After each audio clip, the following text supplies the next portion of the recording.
తెలంగాణ రాష్ట్ర ముఖ్యమంత్రి రేవంత్ రెడ్డి గారు ఎన్నికల సందర్భంగా మధ్యాహ్న భోజన కార్మికులకు 10,000 రూపాయల వేతనాన్ని చెల్లిస్తామని, వారికి రావాల్సినటువంటి బిల్లులు రెగ్యులర్గా ఏ నెల కానెల బిల్లులు చెల్లిస్తామని, కార్మికులుగా గుర్తిస్తామని హామీ ఇవ్వడం జరిగింది.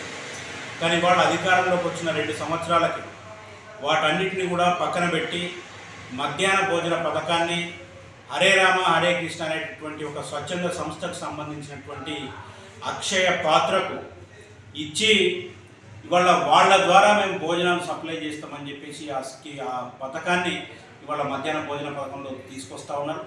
22 సంవత్సరాలుగా ఈ పథకం మీద ఆధారపడ్డటువంటి కార్మికుల నోట్లో మట్టి కొట్టేటటువంటి ప్రయత్నం తెలంగాణ ప్రభుత్వం చేస్తూ ఉన్నది. దీన్ని ఏఐటీసీగా తీవ్రంగా ఖండిస్తూ ఉన్నాం. ఆలోచనలు ఉపసంహరించుకోవాలని చెప్పేసి మేము డిమాండ్ చేస్తూ ఉన్నాం. ఇవాళ 2 నియోజకవర్గాలకు ఒక సెంటర్ పాయింట్ చూసుకొని ఆ నియోజకవర్గం ఒక దగ్గర భోజనం తయారు చేసి నియోజకవర్గంలో ప్రతి పాఠశాలకు మధ్యాహ్న భోజనాన్ని సరఫరా చేస్తామని చెప్పేసి చెప్తా ఉన్నాం.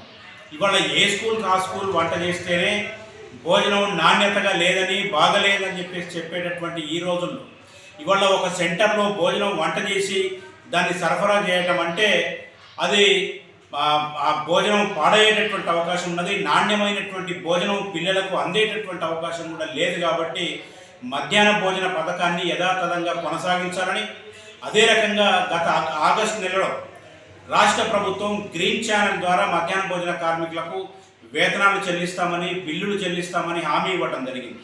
మరి వాళ్ళ జనవరికి వచ్చిన ఆ గ్రీన్ ఛానల్ ఎక్కడ పోయిందో అర్థం కానటువంటి పరిస్థితి, అగమ్యగోచరమైనటువంటి స్థితిలో ఆ గ్రీన్ ఛానల్ నడుస్తూ ఉన్నాయి.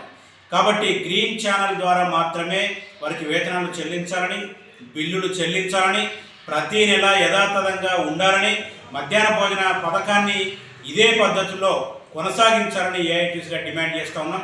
ఒకవేళ హరే రామ హరే కృష్ణ కనుక ఇచ్చేటటువంటి ప్రయత్నం చేస్తే ఎంతటి పోరాటానికైనా ఏఐటీసీ సిద్ధంగా ఉన్నదని రాష్ట్ర ప్రభుత్వానికి హెచ్చరిక చేస్తాం.